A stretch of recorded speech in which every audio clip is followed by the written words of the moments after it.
Mga kaibigan, may nagtatanong ho sa akin regarding doon sa ating konstitusyon.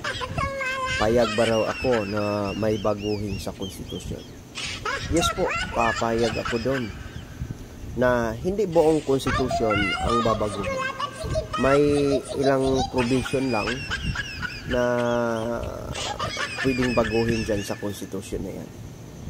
At may idadagdag tayo at may babawasan tayo at papalitan dyan, mga kaibigan. For example, siguro mga kaibigan, as basic rights, no, para lang sa akin, yung can able to read and write lang, yung basic requirements ng Philippine Constitution para tumakbo ang isang Pilipino at maninilbihan sa ating bayan. Like for example, ilalagay na lang natin barangay kagawad or barangay captain. Can you imagine buong barangay wala kang natapos?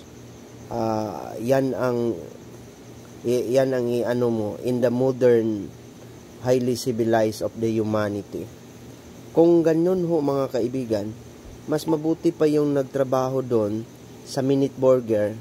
Kasi yung minute burger hindi yan magtanggap kung hindi ka high school graduate yan.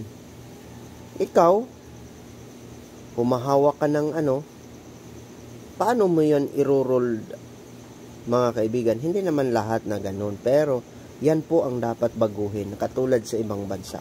Tingnan ninyo sa ibang bansa. Punta kayo sa ibang bansa. Pwede ba kayong makatakbo ng katulad dito sa atin? Hindi po.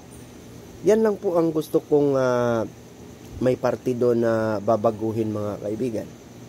Kasi kalimitan dito sa atin, yung nagtrabaho sa mga mall, mga college graduate yung iba, college level, at saka yung mga high school graduate. Tingnan ninyo. Yung tumatakbo, humahawak ng isang distrito, humahawak ng isang probinsya. Kasi may mga tumatakbo dyan ng mga mayor, gobernur, mga congressman, senador pa nga yung iba. Hindi nakapagtapos ng high school. Tingnan ho natin yan. Yan ho mang sasabihin natin na totoo. It is the basic reality na sasabihin ho natin dito. Kung ako lang, yung can able to write and read, yan po ang babaguhin natin. Lagyan natin yan. For the national position, ganito po yung requirements natin. For the barangay level position, ganito po yung requirements natin. Municipal levels na mga ganito ho ang requirements natin. Provincial, ganito ho, ganon. Ganon ho ang ilalagay natin dyan sa konstitusyon na yan. Hindi buong konstitusyon ang babaguhin ho natin para sa interes natin na magkukurap ho tayo ng pera. Sana ba yung sinasabi natin dyan na magiging loyal at faithful ho tayo sa ating konstitusyon? Diba? Sa ibang bansa, hindi ka makatakbo. For example, hindi ka tatakbo doon sa ibang bansa ng ganitong posisyon, like for example, barangay councilor. Dapat may ganito kang experience.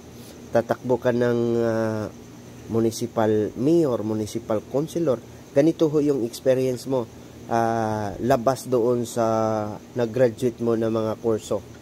Dapat you have the experience to serve the government. You have the experience a lot of their related to the service. Ganun ang mangyayari sa ibang bansa. Hindi katulad dito sa atin. Direct to the point ako At may iba pa dyan na babaguhin. Dapat lahat ng nagsiservisyo sa bansang ito, ilalagay natin dyan sa konstitusyon na may malaking pananagutan ho sila. Tingnan ho ninyo dyan, kahit basahin ninyo buong konstitusyon, walang pananagutan yung mga congressman ho natin dyan. At marami pang iba. Ganun ho. Kaya yung mga malalaking mga congressman ho natin, ay palagi na lang nagkukurap ng pera ng taong bayan. O ganun ho mangyayari dyan. So,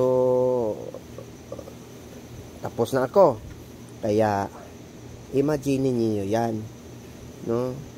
Diretsuhan no tayo magsagot. Wala naman akong alam masyado sa batas. Pero nagbabasa ho ako ng batas. No? Katulad sa akin, for almost 10 years in service. Pwede na ako tatakbo ng mayor, ganun. Kung babasihan natin sa ibang bansa. Ganun ho mga kaibigan.